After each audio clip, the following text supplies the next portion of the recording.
Të nderuar besimtarë, vëllezër dhe motra, në javën e kaluar u ndalëm në diçka në atë që quhet ndryshe Islami zgjidhje për gjithçka. Pra në Islam gjen zgjidhje. Islami nuk është alternativë, është zgjidhje në çdo kohë. Është zgjidhje në çdo vend, për çdo shoqëri, për çdo problematikë. Ajo që lipset për njeriu është të japi modelin e muslimanit ideal. Mirë po natyrshëm, në kohët në të cilat jetojmë, jo vetëm në vendin tonë, por më gjërë, bota islame gjendet në krizë. Në cilën krizë? Jo në krizën e mosnjohjes së fesë, ku kjo është një temë vete, por në krizën e mos respektimit dhe praktikimit të fesë, mos zbatimit të fesë, mos jetësimit të besimit. Ajo që Allahu subhanahu wa ta'ala në drejtohet në Kur'anin e tij famlar, ku na thot, ba'da a'udhu billahi minash shaitanir rajim, mathaluhu kamathali al-himari yahmilu asfara. Shembulli i atij të diturit, i cili nuk e praktikon diturinë, është si shembulli i gomarit i cili bart libra. Pra kjo nuk e shton vlerën.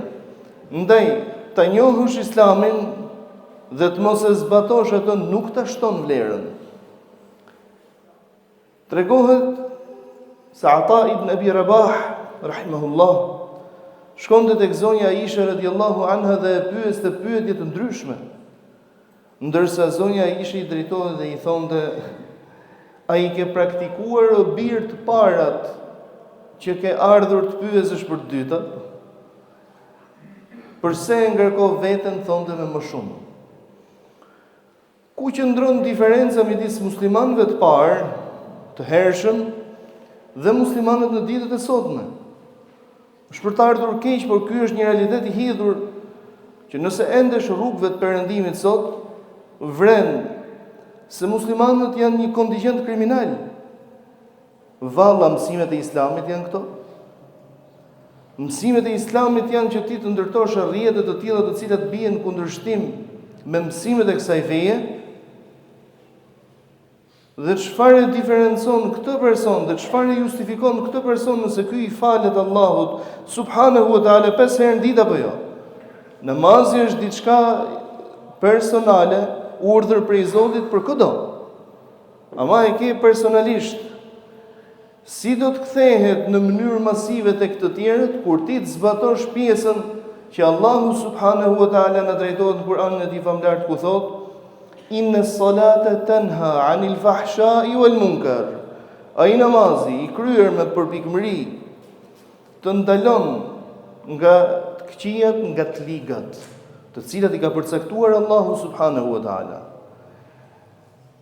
Nuk ka nevojë për shumë dituri që një musliman të qëndrojë larg kamatës me të gjitha format e saj. Nuk ka nevojë për shumë njohuri që një musliman të qëndrojë larg rrëshfetit me të gjithë format e tij. Nuk ka nevojë për shumë njohuri që një musliman të qëndrojë larg mashtrimit. Nuk ka nevojë për shumë njohuri që një musliman të jetë besnik. Allahu xhalla xhelalu në Kur'anin e tij famlar drejtohet dhe thotë: Inna aradna al-amanata 'ala as-samawati wal-ardi wal-jibali fa abayna an yahmilnaha wa ashfaqna minha wa hamalaha al-insan innahu kana zaluman jahula. Ne ja parashtruam atë amanetin, mbardhjen e amanetit. Cili është amaneti? Mbardhja e fesë, qiejve, tokës deri dhe maleve, por ata refuzuan ta bëjnë diçka të tillë dhe u tkurrën thënë ndryshe. Mirë po njeriu e mori përsipër. Innahu kana zaluman jahula, me të vërtetë që ai njeriu është i paditur dhe i padrejtë dhe i paditur. I padrejtë në çfarë aspekt? Kur nuk e mban këtë amanet. Në të njëjtën kohë i paditur sepse i vjen hasha diçka e të tillë. Të nderuarit e mi, feja ka nevojë për jetësim. Dhe bonda islame sot nëse është në krizë, është në krizën e mos praktikimit të saj. Jo të mos njohjes së fesë. Ndoshta sot gjen në mesin e muslimanëve të tillë të cilët kanë aq shumë njohuri rreth fesë sa vetë sahabët e pejgamberit alayhis salam një pjesë e madhe e tyre ndoshta nuk do t'i kishin. Kjo për shumë faktor, ndërsa në vepër është komplet e kundërta. Shkon një person tek profeti sallallahu alaihi wasallam dhe i thotë: "O i dërguari i Allahut, me çfarë më ka obliguar Allahu mua?" Pra pas pranimit të Islamit, me çfarë më obligon Allahu mua? Thotë me 5 kohët e namazit. A kam ndonjë detyrim tjetër? Pra kur flasim për namazin, kam ndonjë detyrim, obligim tjetër? La illa an tatawwa. Jo i thot profeti alayhi salatu wasalam, vetëm nëse dëshiron ti nga vetja jote, pra ti shtosh. Me çfarë më obligon sërish? Me dhënien e zakatit. A kam ndonjë obligim tjetër? Jo i thot profeti alayhi salatu wasalam, vetëm nëse ti dëshiron. Me çfarë më obligon Allahu tjetër? Thot me agjërimin e Ramazanit. Kam ndonjë obligim tjetër për sa i përket agjërimit? Jo, vetëm nëse dëshiron ti të shtosh nga vetja. Dhe sërish dhe për haxhin e njëjta gjë, i thot po pas gjithë kësaj, i thot profeti alayhi salatu wasalam xheneti. Lehtësisht. Përmbaju kësaj, zbatoje këto, por me gjithë shkaj që këto kërkojnë. Sepse profeti alayhi salatu wasalam kur flet për agjërimin e saktë thot men lam yada qawl az-zur wal amal bih falaysa lillahi hajatan fi an yada ta'amahu wa sharabahu. Kush nuk e braktis gënjeshtrën, dëshminë e rrejshme, të vepruarit me to, le ta di se Allahu nuk ka nevojë që ky të braktisi të ngrënë dhe të pirën. Pra, pas ka disa kritere, apo kur thot el hajjul mabrur laysa lahu jazaa'un illa al-janna. Haxhi i pranuar tek Zoti, ai i cili nis me halal dhe përfundon me halal, nuk ka shpërblim tjetër vetëm se xhenetin.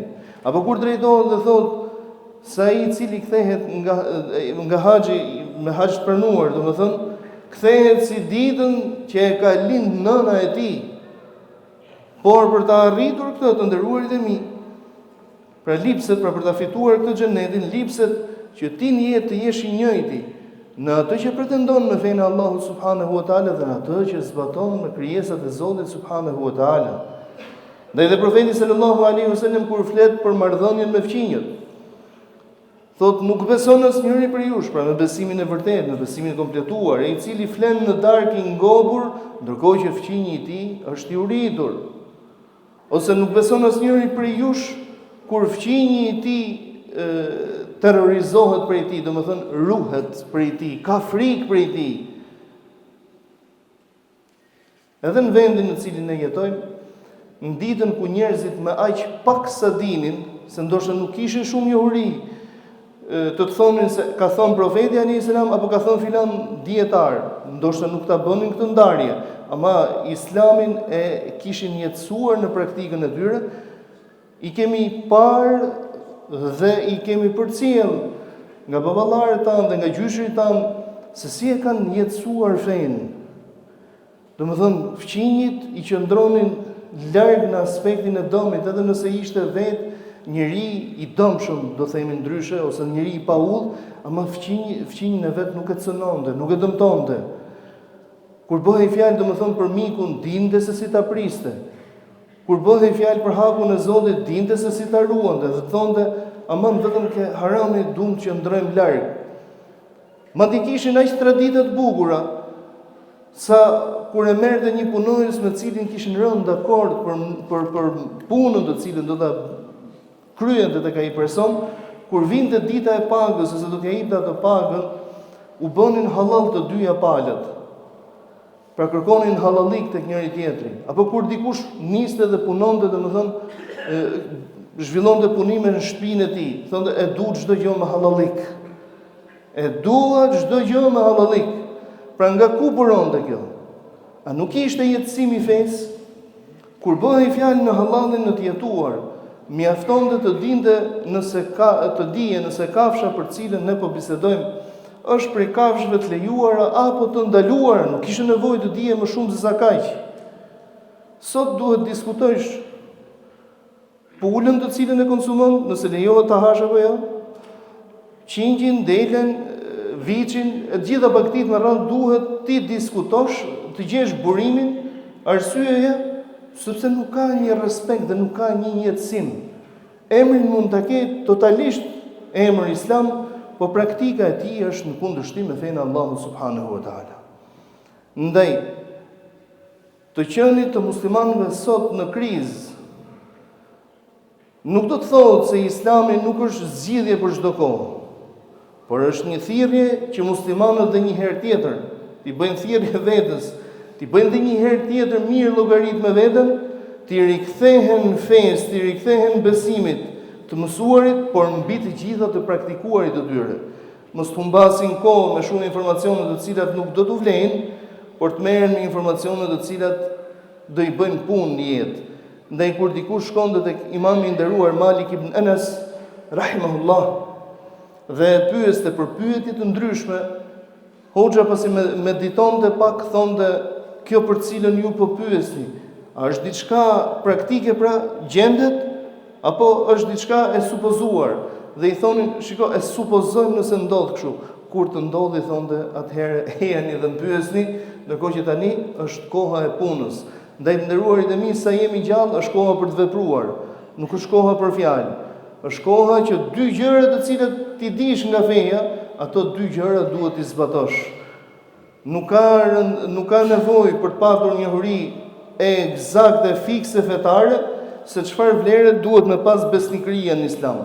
Mjafton të dish që prej muslimanit kërkohet të jetë besnik, prej muslimanit kërkohet të jetë i ndershëm, prej muslimanit kërkohet të jetë i çiltër, prej muslimanit kërkohet të jetë besimtar i mirë me Allahun subhanahu wa taala në formën e të besuarit, me profetin alayhi salatu wasalam, në formën e të pasuarit, me ata të cilët trashëguan thesarin profetik, në formën se si i konceptojmë shkollat e tyre, mendimet e tyre, me muslimanët të mbarë, në mënyrën se si sillemi me ta, se si veprojmë, duke mos qenë njerëz egoist, duke mos u shndruar në njerëz interesaxhi, në njerëz servil, duke ja kujtuar vazhdimisht vetes se jemi në të përkohshmen, për të arritur të përhershmen, duhet të kalojmë në këtë urën e të përkohshmes që është dynjaja. Lutem ty madhnushmi Allah na falë na mëshiro, na bëj për atyre të cilët reflektojnë, aqulu ma tasma'un astaghfirullah al-azim li wa lakum fa ya fawz al-mustaghfirin. Allahu jalla wa ala na përshkruan në një mesazh të vetëm atë që u përpoqja ta përcjell përgjatë kësaj hutbie, ku thotë Inna alladhina qalu rabbuna Allahu thumma istaqamu tatanazzalu alayhimul malaikatu alla takhafu wa la tahzanu wa abshiru bil jannati allati kuntum tu'adun. Ata të cilët thanë Zoti ynë është Allahu. Zoti ynë është Allahu, pra zgjodhen të jenë prej muslimanëve. Thanë, pra e deklaruan, e besuan me zemër, e deklaruan me gojë dhe mbetet tani të vërtetojnë me vepra. Se do të mbetet vetëm në statusin e pretendimit, ndërsa lipset të jetë në statusin e vërtetimit, ta vërtetosh dhe me vepra. Ata të cilët thanë Zoti ynë është Allahu, thumma istaqamu, dhe ju përmbajtën kësaj. Çfarë do thotë ju përmbajtën kësaj?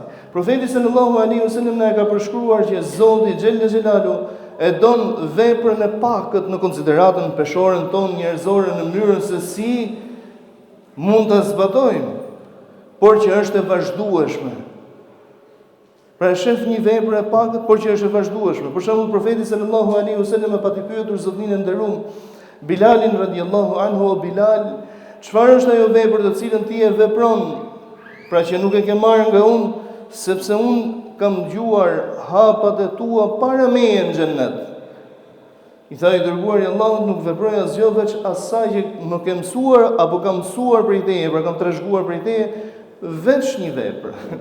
Pra bëj një vepër që nuk e kam marrë nga ty. Pas marrjes së çdo abdesi i fal 2 rekat namaz. Pra këtë e bëj në mënyrë të vazhdueshme. Thot profeti alayhis salam, kjo që nga Bilal. Kjo që nga.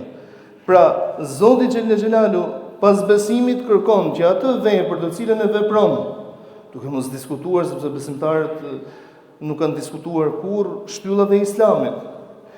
Ato të paktën të cilën do ta veprosh ta kesh të vazhdueshme. Thumma istaqamu tatanazzalu alayhimul malaika.